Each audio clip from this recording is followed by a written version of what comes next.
Uttarakhand tunnel हादसे में फंसे सभी श्रमिकों की घर वापसी हो चुकी है। सभी मजदूर अब अपने घर वालों के साथ हंसी खुशी रह रहे हैं। सभी श्रमिकों के दिमाग पर उन 17 दिनों की खौफनाक याद है। आपने अब तक कई श्रमिकों की आप बीती सुनी है। इन्हीं में से एक है टनल में फंसे रहे अखिलेश की कहानी। अखिलेश ने उन 17 दिनों की कहानी बताई है। वो कहानी जिसे सुन आप भी कहेंगे कि वाकई इनकी हिम्मत भगवान ने ही बांध रखी थी। इनके सब्र को सलाम है। उत्तराखंड के टनल में 17 दिनों तक फंसे रहे अखिलेश शुक्रवार को अपने गांव अदलहाट स्थित अपने गांव घरवासपुर पहुंचे। गांव में कदम रखते ही परिजनों और ग्रामीणों ने उन्हें कंधे पर उठा लिया। भारत माता के जयकारे लगने लगे।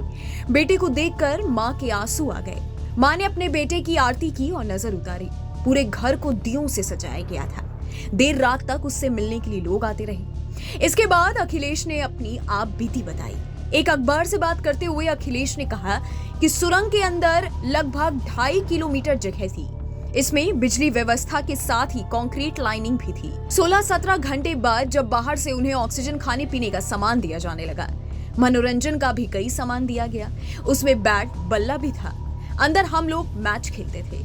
उनका कहना है कि लूडो और अन्य गेम भी समय बिताने के लिए काम आ गए। अखिलेश ने बताया कि जो व्यवस्था उन्हें बाहर मिलती थी वही अंदर दी जा रही थी। लगभग जरूरत के सारे सामान थे। रेस्क्यू का समय भले बढ़ा पर हमें पूरा विश्वास था कि हमें सुरक्षित निकाल लिया जाएगा। सभी 41 श्रमिक एक दूसरे के लिए सहारा बने थे और कभी घबराहट होने पर एक दूसरे का उत्साह बढ़ाते थे। खबरों के मुताबिक अखिलेश ने प्रधानमंत्री, मुख्यमंत्री, उत्तराखंड के मुख्यमंत्री को धन्यवाद दिया।